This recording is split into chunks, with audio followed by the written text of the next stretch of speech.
Well, hello, everybody, and welcome to Ladies of the PGS.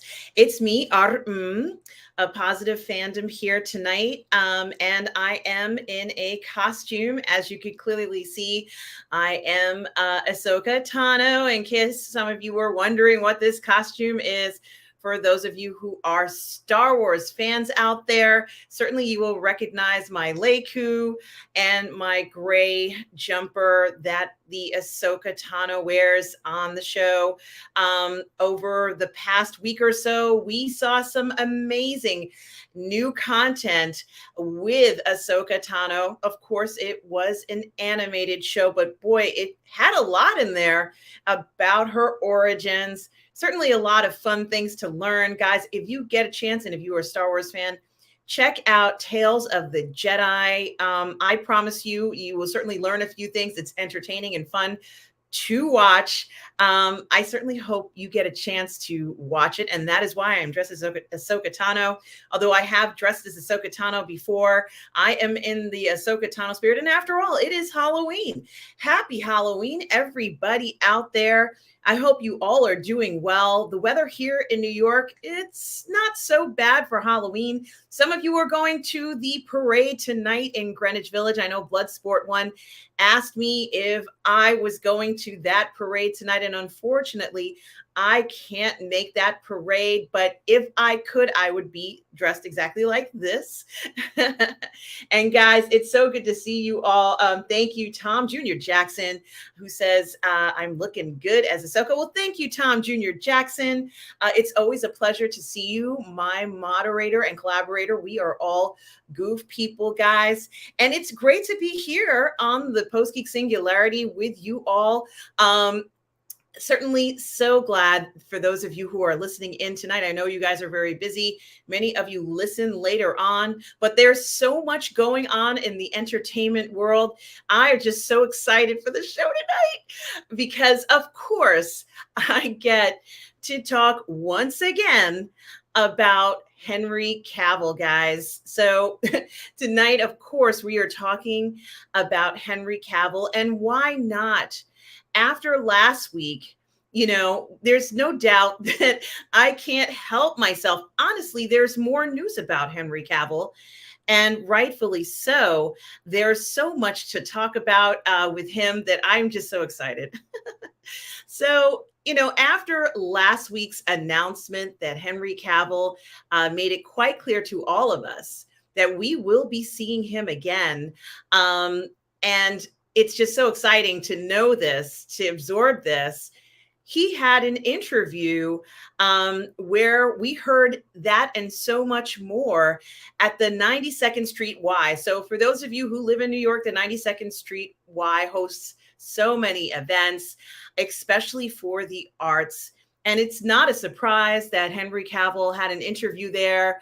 And what an incredible interview it was. It's available. You guys can watch it.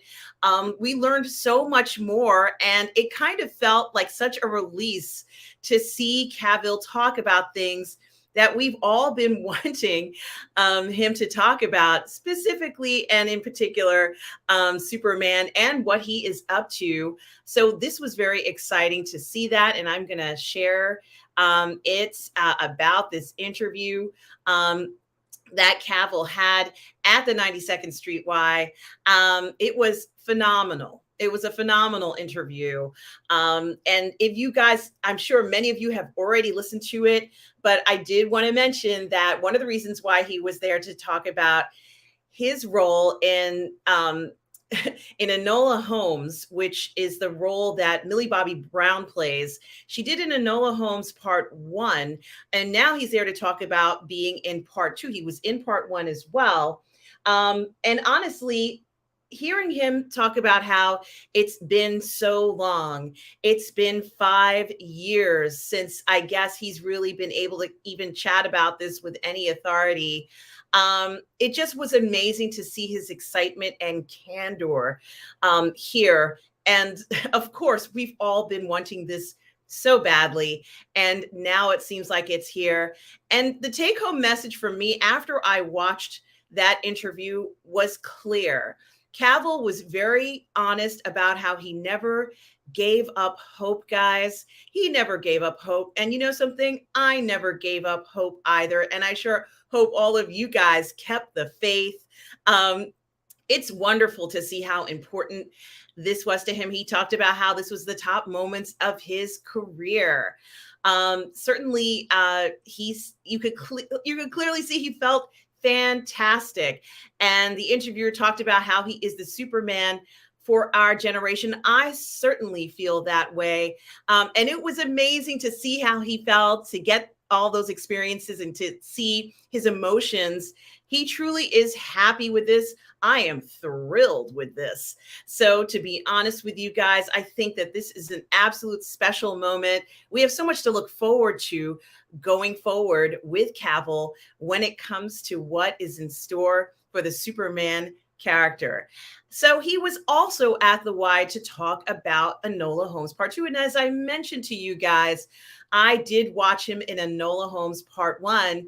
But truth be told, we didn't get to see very much of him in Part 1.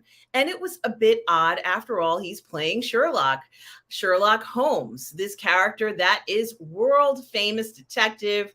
We would expect to see somewhat more of a contribution, especially when somebody like Henry Cavill plays this role. And I wondered to myself, why?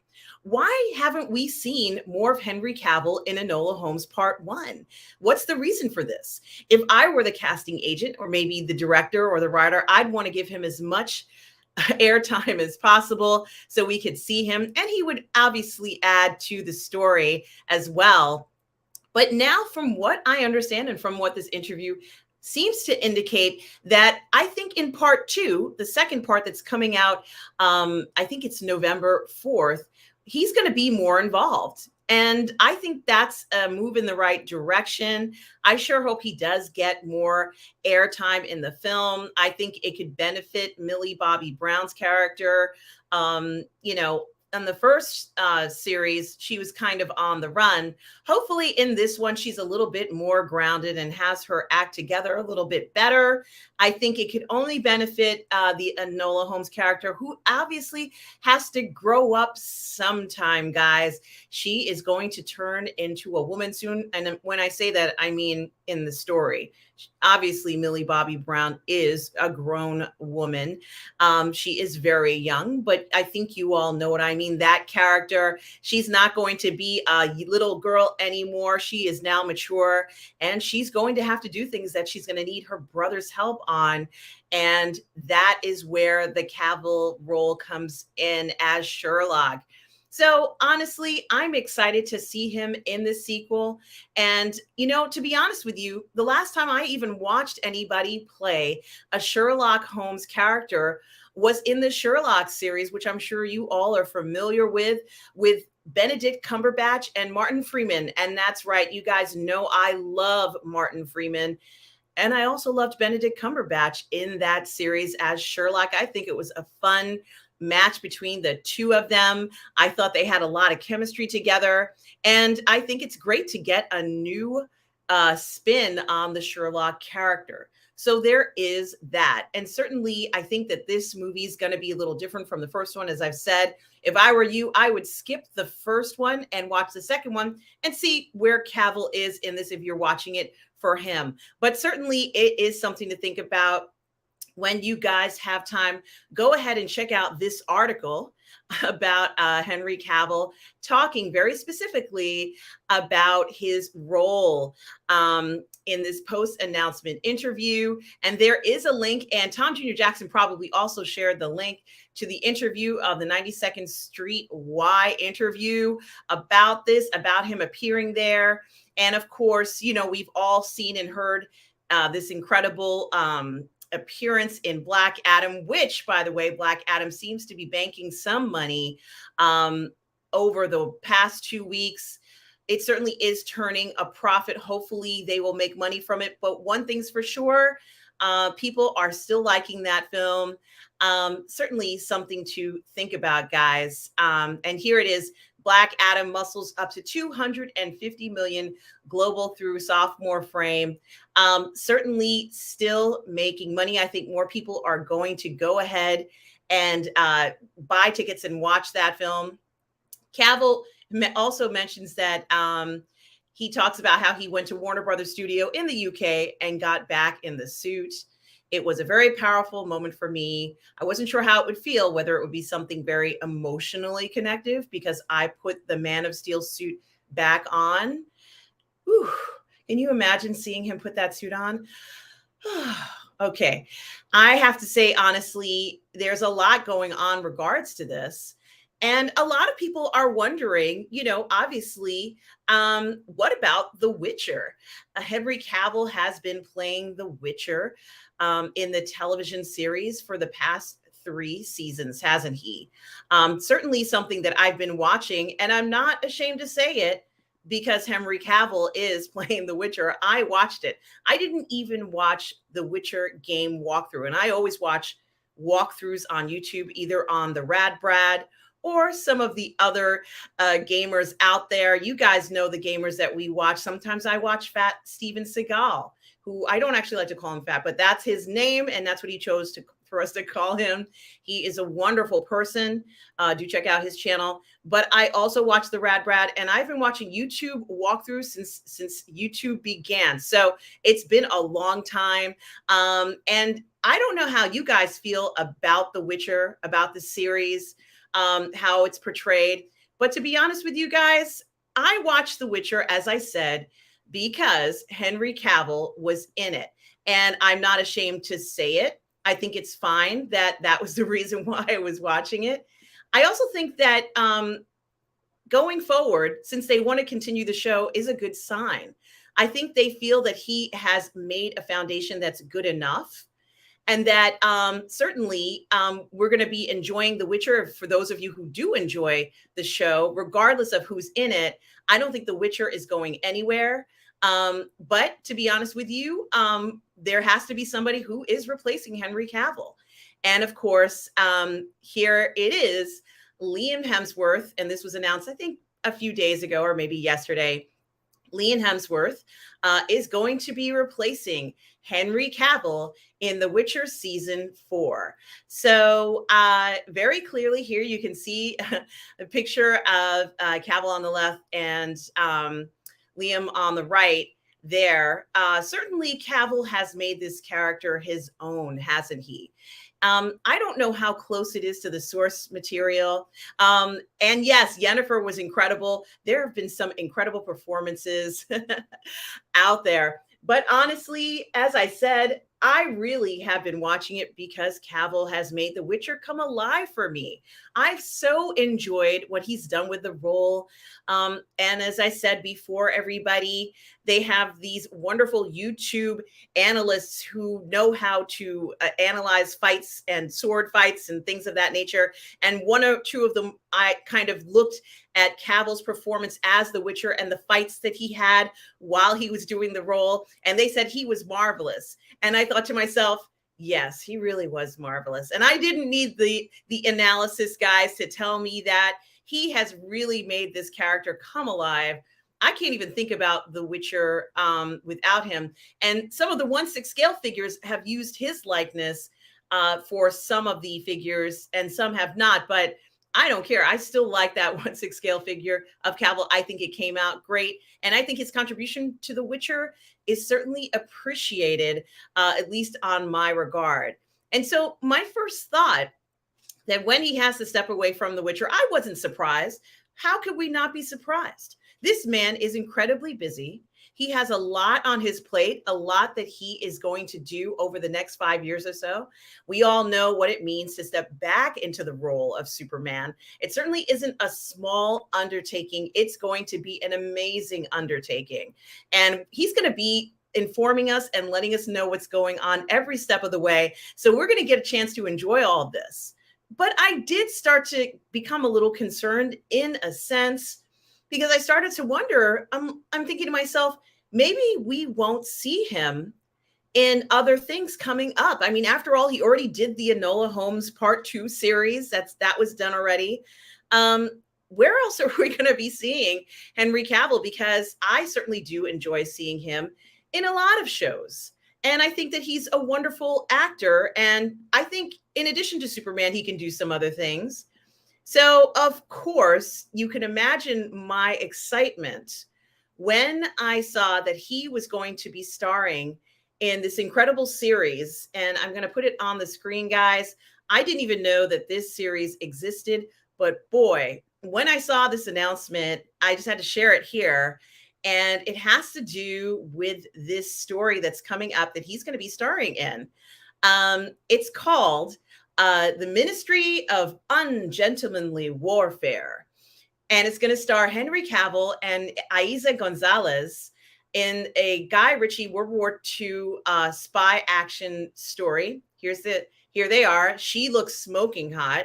He looks smoking hot. You know this story is going to be smoking hot, right? I can't wait to see this.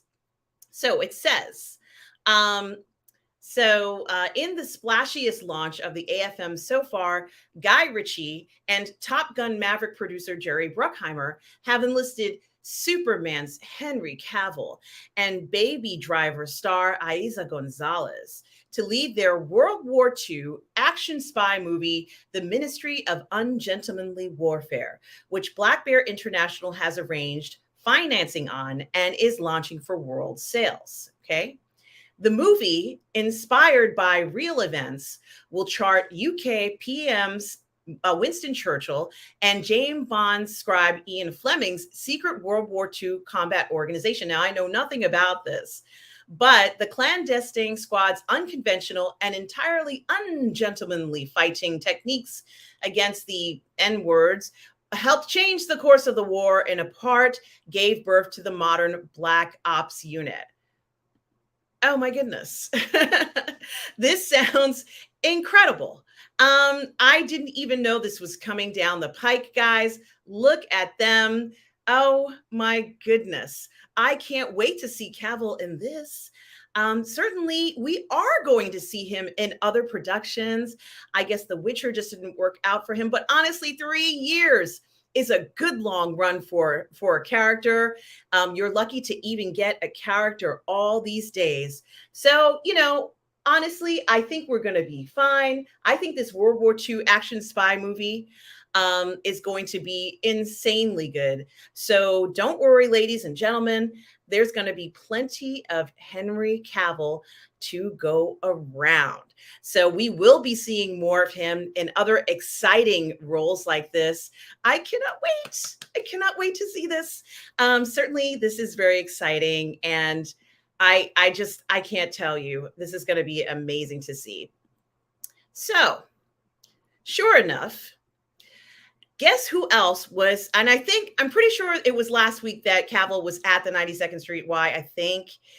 But if it wasn't last week or it was the weekend or some other time, that's fine. But guess who else was at the 92nd Street Y last week on Monday promoting his new book? Okay. You're never going to believe it because I was supposed to be at the 92nd Street Y while this person was promoting their book. And the person I'm referring to is none other than the star of Outlander. The man's name is Sam Heughan. This is his picture right there. And he has been incredibly successful in the Outlander series, which is written by Diana Gabaldon. And I actually met this man literally about a week or so ago at New York Comic-Con. That's right. I met him. I spoke to him for about maybe 10 seconds, but still, I met him and I got his autograph. And I did tell Sam Heughan how incredible he is to make this historical fiction written by Gabaldon come alive. It has been an incredibly popular and successful fantasy show. So guys, if you haven't seen Outlander, certainly do check it out. They are continuing on a prequel series about this character, Jamie Fraser, who is the main character in the story about his parents. So it certainly is going to be amazing. And I can't wait to see it. But he was at the 92nd Street Y so he could promote his new book, okay? The book is called Waypoints, My Scottish Journey. And I had no idea what he was in this book or what he was going to be revealing. It is a book about his personal feelings. And in the book, apparently, he opens up about something that is very, very difficult for him to talk about. So in the article here, it says Outlander star Sam Heughan calls nudity in brutal rape scene, oops, I shouldn't have said that word, unnecessary, and feels show creatives betrayed his trust. So I'm not going to say that word again because sometimes it flags it for that. But that's exactly what happened in this story. In season 1, Sam Heughan had to play an incredibly difficult role where something happens to him, unfortunately, while he's in custody. I'm going to paraphrase here.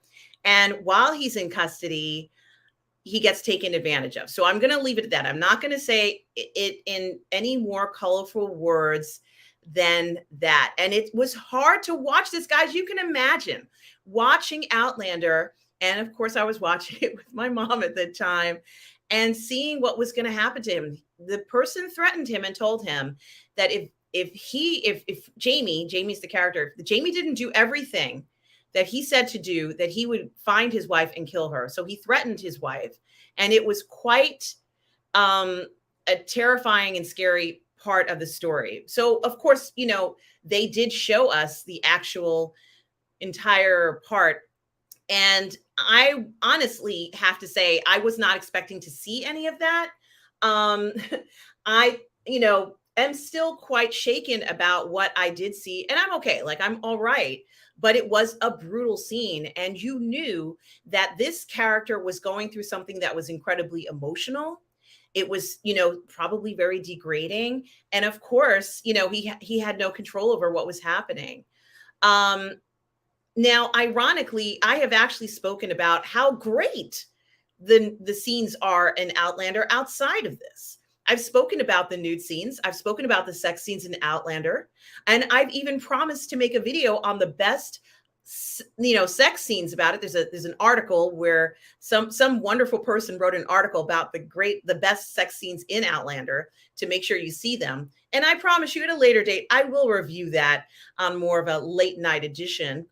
But this particular book, this kind of surprised me. And even Heughan talking about the character, it says he opens up about the scene from season 1 and how it affected him negatively. It's a topic that he hasn't broached in depth before. After all, this story, there are some very sexual adult elements to it.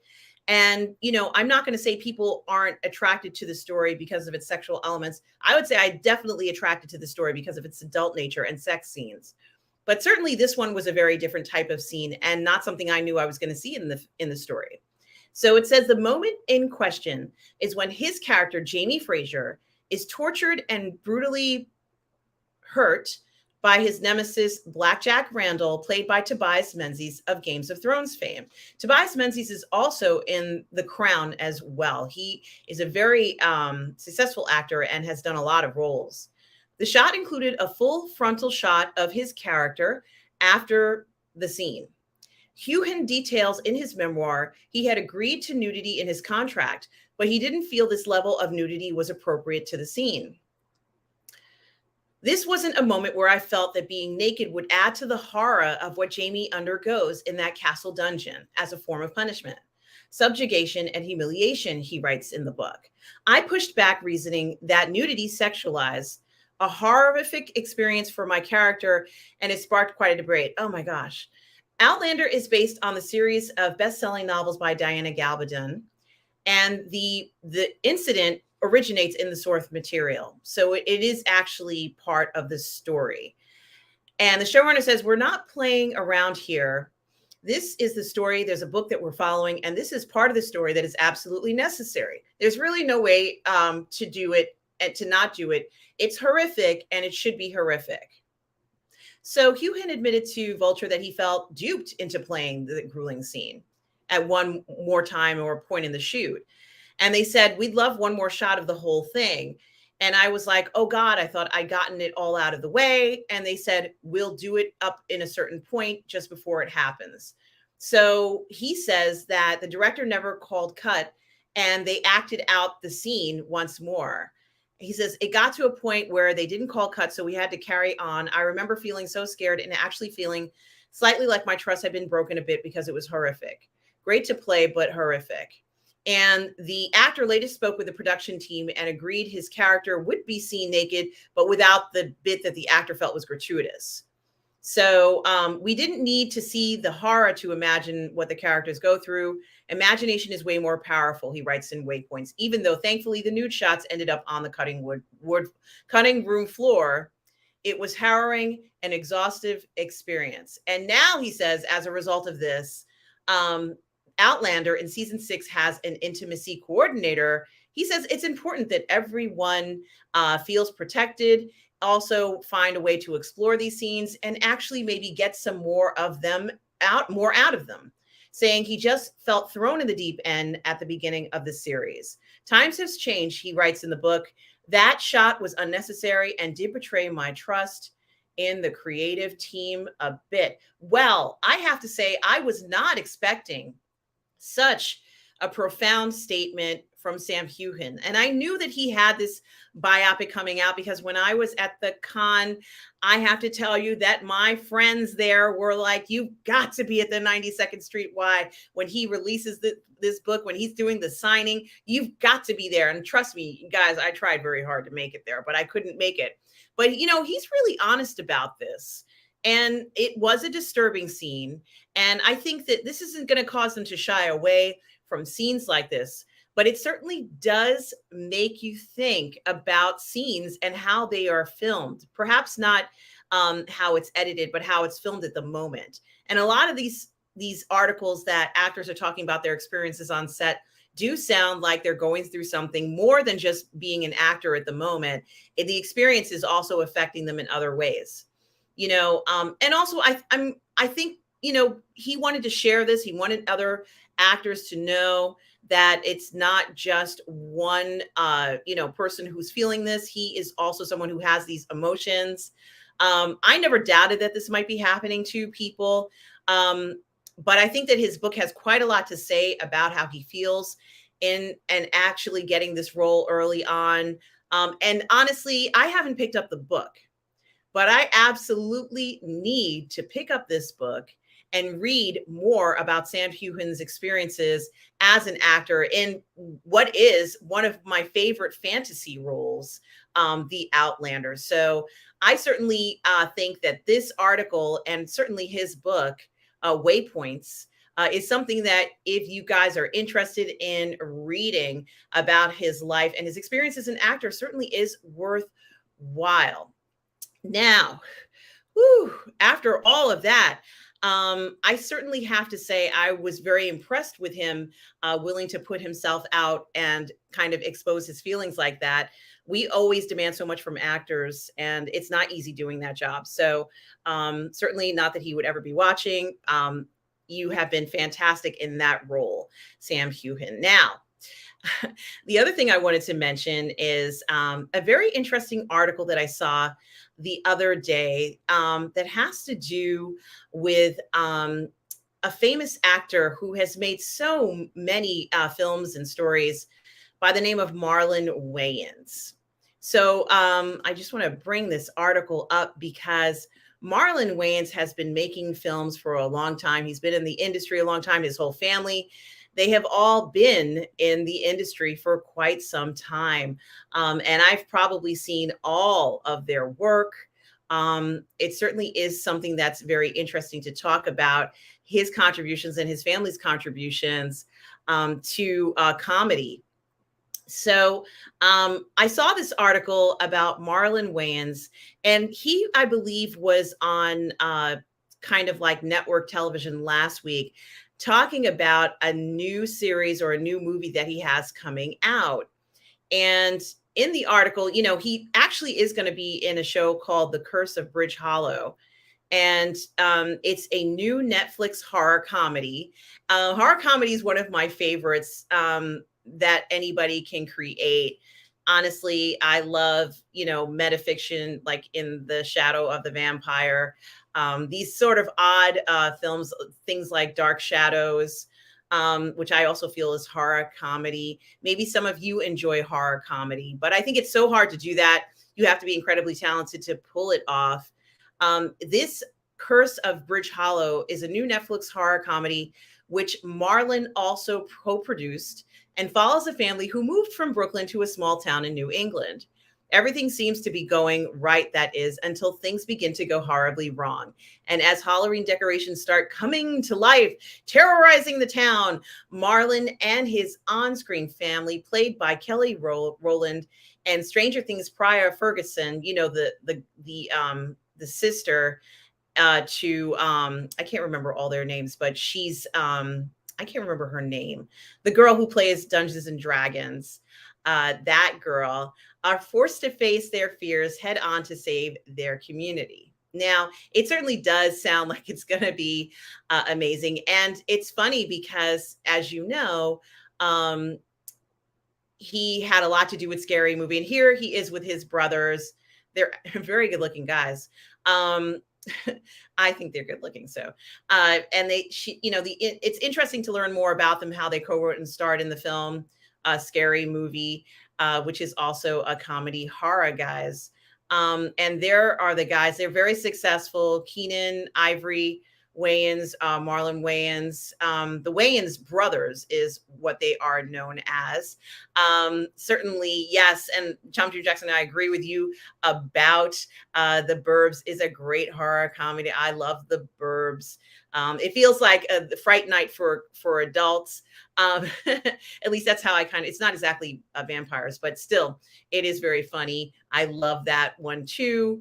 Carrie Fisher is in The Burbs. So there's so many interesting horror comedy shows to watch if you just want to have a laugh.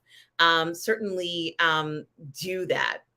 Now, what I thought was really interesting is while he was promoting his horror comedy, which is coming out on Netflix, he also started to talk about some of the other films that he's made. These guys are so talented. Oh my gosh, they're so talented.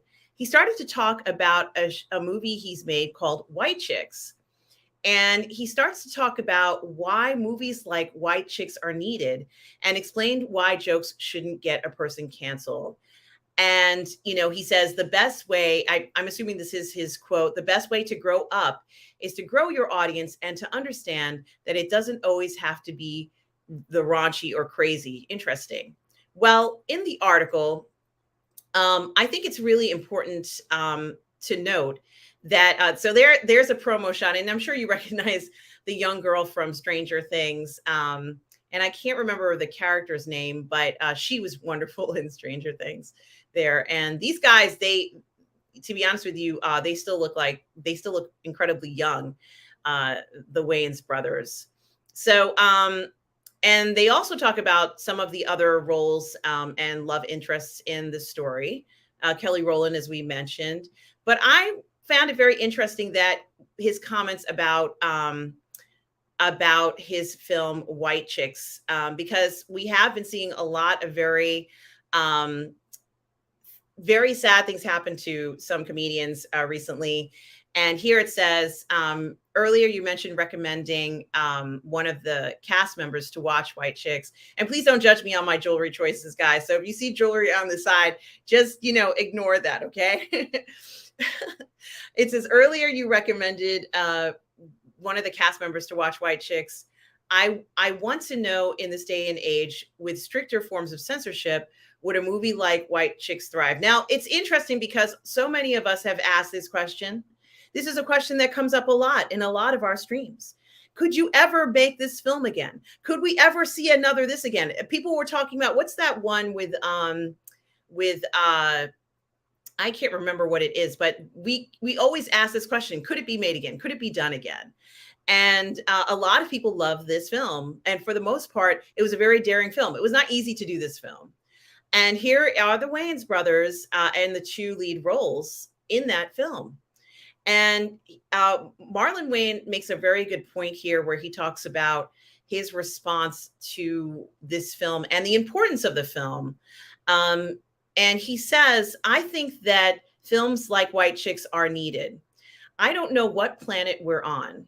where you think people don't need laughter and that people need to be censored and canceled.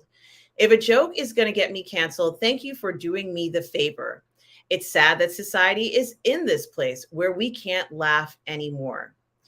I ain't listening to this damn generation. I ain't listening to these folks, these scared ass people, these scared executives. Y'all do what you want to do. Great. I'm still going to tell my jokes the way I tell them. And if you want to make some money, jump on board. And if not, then I'll find a way to do it myself. I know my audience. My audience comes to my shows every weekend and they leave feeling great and laughing. One thing about the Wayans, we've always told the worst joke the best way. So, I thought that was very interesting because, it certainly is. Yes, Blazing Saddles, Tropic Thunder are some of the other ones. Thank you, Charlie and Omar, for mentioning it. I guess maybe Charlie, you knew I meant Tropic Thunder because that was the other one that I was going to mention in Blazing Saddles.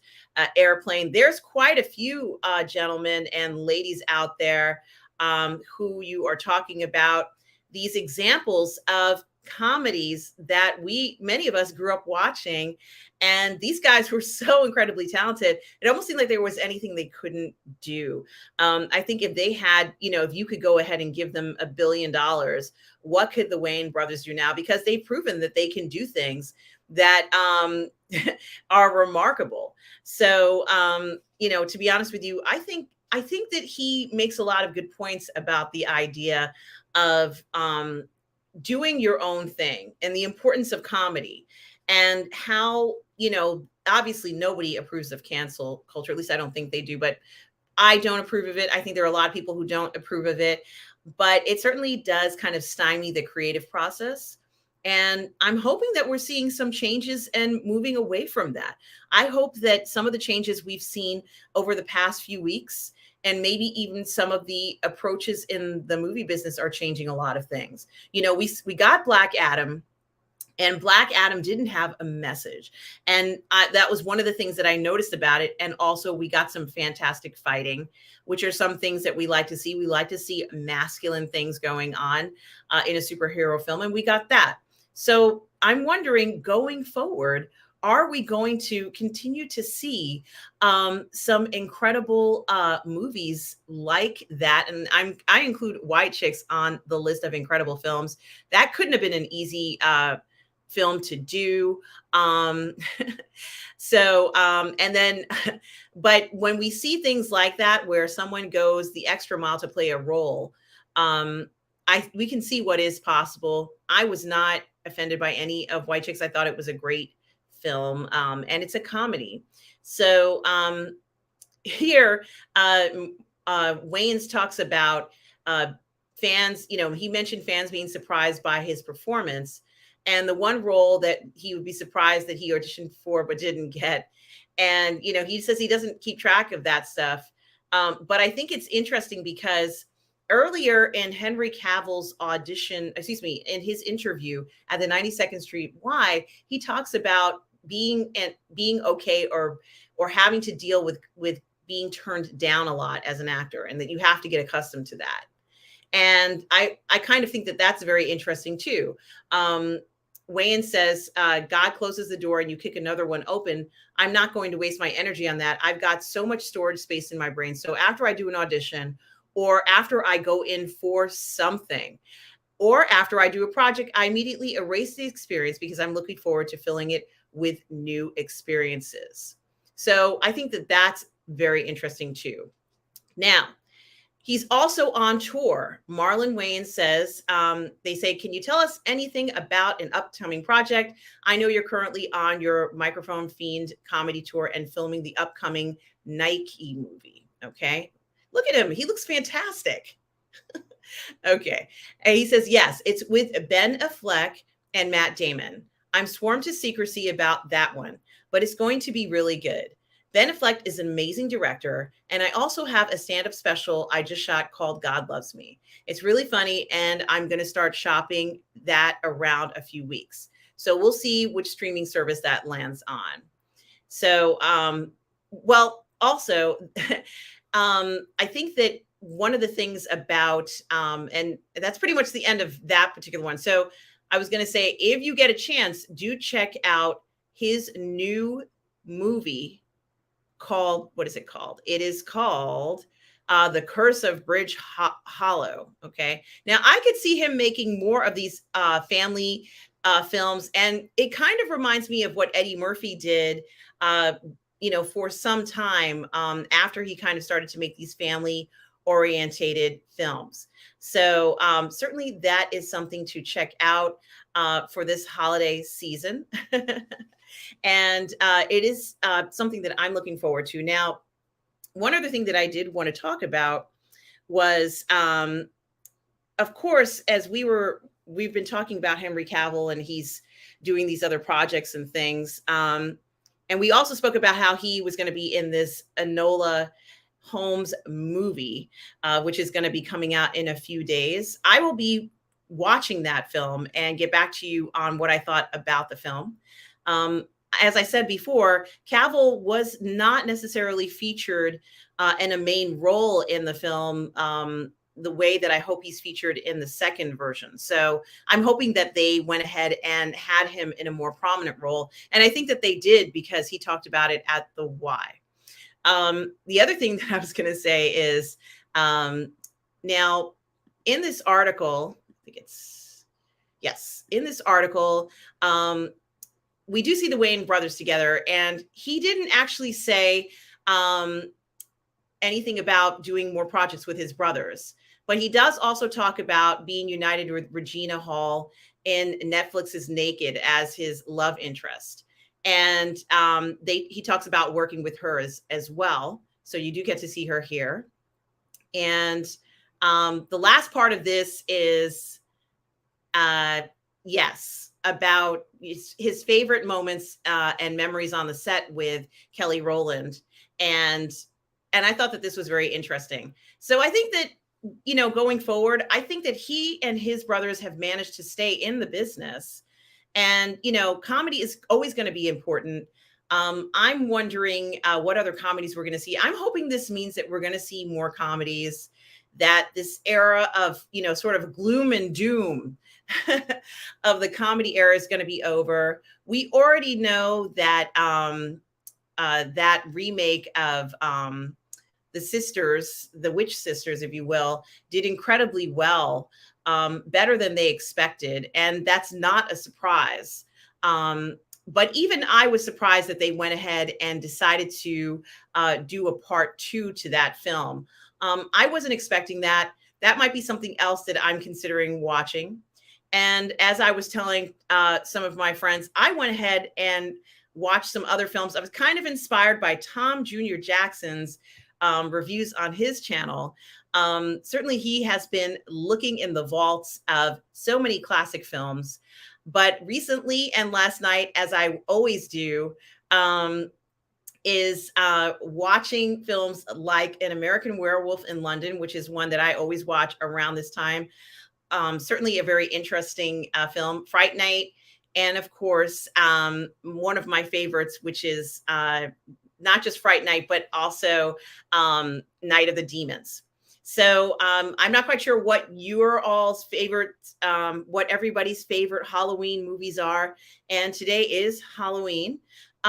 Certainly something to think about going forward in what you're going to be watching. So I did just want to thank you all for joining me here for this episode of Ladies of the PGS.